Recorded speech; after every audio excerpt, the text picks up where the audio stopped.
খুলনা শহরের শেখ বাড়ি বুলডোজার দিয়ে গুঁড়িয়ে দেওয়া হয়েছে। বুধবার রাতে নগরীর শেরে বাংলা রোডের বাড়িটিতে ভাঙচুর শুরু করে ছাত্র জনতা। এ নিয়ে আরও জানাতে সিলেট ও বরিশাল থেকে যুক্ত হচ্ছেন সহকর্মীরা। শুরুতেই যাচ্ছি সিলেটে, জানাবেন আমাদের সহকর্মী রানা মজুমদার। রানা, গতকাল থেকে আমরা দেখেছি যে শেখ মুজিবুর মুরাল ভাঙা হয়েছে। এছাড়া ছাত্র জনতা অনেক বিক্ষুব্ধ ছিল কালকে গত রাতে। এই মুহূর্তে সেখানকার পরিস্থিতি নিয়ে জানাবেন।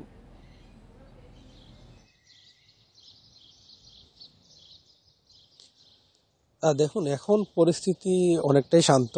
তবে গতকালকে আমরা যে বিষয়টি দেখতে পেরেছি, রাত 8:30টার দিকে বৈষম্য বিরোধী ছাত্র আন্দোলনের যারা শিক্ষার্থী রয়েছেন তারা কিন্তু পূর্ব ঘোষিত তাদের যে কর্মসূচি ছিল সেটির অংশ হিসাবে তারা সিলেটের শহরের বন্দরবাজার যে এলাকাটি রয়েছে সেখানে মূলত রাত 8:30টার দিকে তারা জড়ো হতে থাকেন এবং বিভিন্ন মিছিলে তারা কিন্তু সেখানে জড়ো হন এবং সেখান থেকে মূলত তারা একটি মিছিল বের করেন, যেটি কিনা নগরীর বন্দরবাজার, তারপর কোর্ট পয়েন্ট, এই যে এলাকাগুলো রয়েছে সেগুলো কিন্তু সেটি প্রদক্ষিণ করে এবং তখন তারা বিভিন্ন ধরনের স্লোগান দিতে থাকেন এবং যেগুলো তারা স্বভাবত সবসময় দিয়ে আসছেন, অর্থাৎ ফেসিবাদ বিরোধী যে স্লোগানগুলো রয়েছে, বৈষম্য বিরোধী আন্দোলনের সময় যে স্লোগানগুলো তারা দিয়েছিলেন সেই স্লোগানগুলোই তখন কিন্তু শোনা গিয়েছিল এবং সেখানে বেশ কিছু সংখ্যক বৈষম্য বিরোধী ছাত্র আন্দোলনের কয়েকজন নেতাও কিন্তু সেখানে উপস্থিত ছিলেন। তারপর সেখান থেকে মূলত তারা মিছিল বের করে তারা কিন্তু নগরীর সিটি কর্পোরেশনের সামনে তারা একটি সংক্ষিপ্ত সমাবেশ করেন এবং সেই সংক্ষিপ্ত সমাবেশ পরবর্তী সময়ে তারা সিলেটের জেলা প্রশাসকের কার্যালয়ের দিকে তারা কিন্তু মুভ করতে শুরু করেন এবং জেলা প্রশাসকের কার্যালয়ে আসার পর সেখানে কিন্তু প্রধান যে ফটকটি রয়েছে সেটি কিন্তু তখন বন্ধ ছিল, তালাবদ্ধ ছিল এবং তখন তারা মূলত তালা খুলে সেদিকে প্রবেশ করেন এবং সেখানে প্রবেশ করে তারা জেলা প্রশাসকের কার্যালয়ের সামনে যে বঙ্গবন্ধুর মোরালটি ছিল সেটির দিকে তারা এগোতে থাকেন এবং পরবর্তীতে এক্সকেভেটর এবং অন্যান্য যে যন্ত্রপাতি রয়েছে সেগুলো দিয়ে মূলত তারা বঙ্গবন্ধুর যে মুরালটি ছিল সেটি কিন্তু তারা তখন ভেঙে দেওয়ার চেষ্টা করে এবং এক পর্যায়ে এই যে যারা ছাত্র আন্দোলনের যারা ছিলেন, যারা শিক্ষার্থীরা, তারা কিন্তু একটি পর্যায়ে এসে এই যে মোরালটি রয়েছে, যেটি কিন্তু এখন দেখতে পাচ্ছেন নিশ্চয়ই ক্যামেরায়, সেই মোরালটি কিন্তু তারা পুরোপুরি একদম ঘুরিয়ে দিয়েছেন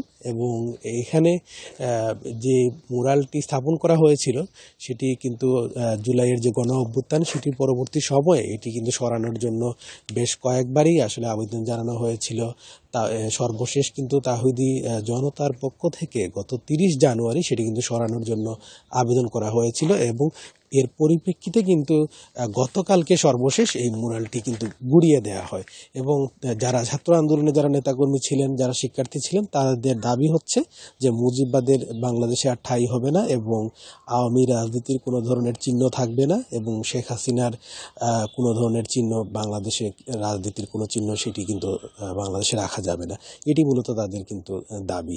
এই ছিল সিলেট থেকে। রানা, আপনি আমাদের সঙ্গে থাকুন। এবার আমরা যাচ্ছি বরিশালের, সেখান থেকে জানাবেন আমাদের সহকর্মী আল আমিন। আল আমিন, বরিশালের পরিস্থিতি এখন কেমন? জি, বরিশালের পরিস্থিতি এখন কিন্তু শান্ত রয়েছে। আমি এই মুহূর্তে রয়েছি সাবেক মেয়র সেরনিয়াবাদ সাদিক আব্দুল্লাহর যে বাসভবনটি ছিল সেই বাসভবনের সামনে। এটি কিন্তু গতকাল রাতে বিক্ষুব্ধ ছাত্র জনতা তারা কিন্তু ভাঙচুর করে এবং বুলডোজার দিয়ে কিন্তু আসলে ভাঙচুর করা হয়েছে। এই ভাঙচুরের পরে সকাল থেকে কিন্তু সাধারণ যে এলাকাবাসী যারা মানুষ রয়েছে তারা কিন্তু এটি দেখার জন্য এখানে এসেছেন। যে পরিস্থিতি সৃষ্টি হয়েছিল আসলে গতকাল সন্ধ্যায় আমরা দেখেছিলাম যে বৈষম্য বিরোধী ছাত্র আন্দোলন তারা আসলে পালিয়ে যাওয়া শেখ হাসিনার যে বক্তব্যের প্রতিবাদে তারা কিন্তু বিভিন্ন স্থানে কিন্তু ডকুমেন্টারি প্রদর্শনের আয়োজন করে এবং আমরা দেখেছি নগরীর বেলস পার্ক মাঠে কিন্তু এই ডকুমেন্টারি প্রদর্শন করা হয়। সেখানে কিন্তু জুলাই আগস্টের যে গণ অভ্যুত্থানের বিভিন্ন চিত্র, শিক্ষার্থীদের উপর নানা নির্যাতনের নানা চিত্র কিন্তু তুলে ধরা হয়। এরপরে কিন্তু আসলে তাদের সেখানে প্রোগ্রাম শেষ হয়ে যাওয়ার পরে রাত 12টার কিছু পরে আর কি এই যে ভবনটি রয়েছে সেখানে সাধারণ যে ছাত্র জনতা তারা কিন্তু আসলে জড়ো হতে থাকেন এবং বিক্ষুব্ধ ছাত্র জনতা তারা কিন্তু এই সামনের যে ফটকটি রয়েছিল, দেয়াল দেয়া এবং গেট ছিল, সেই গেটটি কিন্তু ভাঙচুর করা হয়েছে এবং দেয়ালটিও ভাঙচুর করা হয়েছে।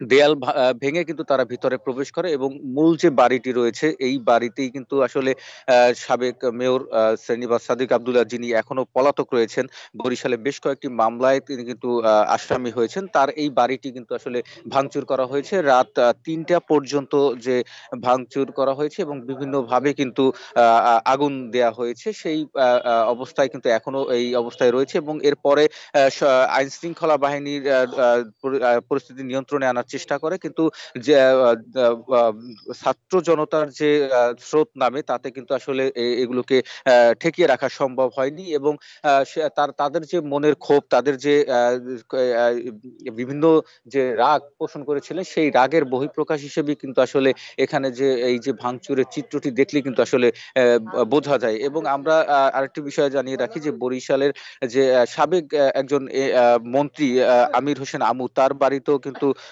একটি বাড়ির একটি অংশ কিন্তু ভাঙচুর করা হয়েছে এবং আমরা দেখেছি ৫ তারিখের আগেও কিন্তু আসলে এই বাড়িতে কিন্তু আসলে ভাঙচুর করা হয়েছিল, আগুন ধরিয়ে দেওয়া হয়েছিল এবং সেই ঘটনার পরে কিন্তু এটি কি থাকার পরে এখন যে অবস্থাটি রয়েছে যে আসলে আহ, যে বক্তব্যের প্রতিবাদে কিন্তু আসলে ছাত্র জনতা, বরিশালের ছাত্র জনতা তারা উত্তেজিত হয়ে পড়ে এবং পরবর্তীতে গতকাল রাতে কিন্তু আসলে এই ঘটনাগুলো ঘটে। তো এই ছিল আমার কাছে বরিশাল থেকে। সিলেট এবং বরিশাল থেকে জানাচ্ছিলেন আমাদের সহকর্মীরা।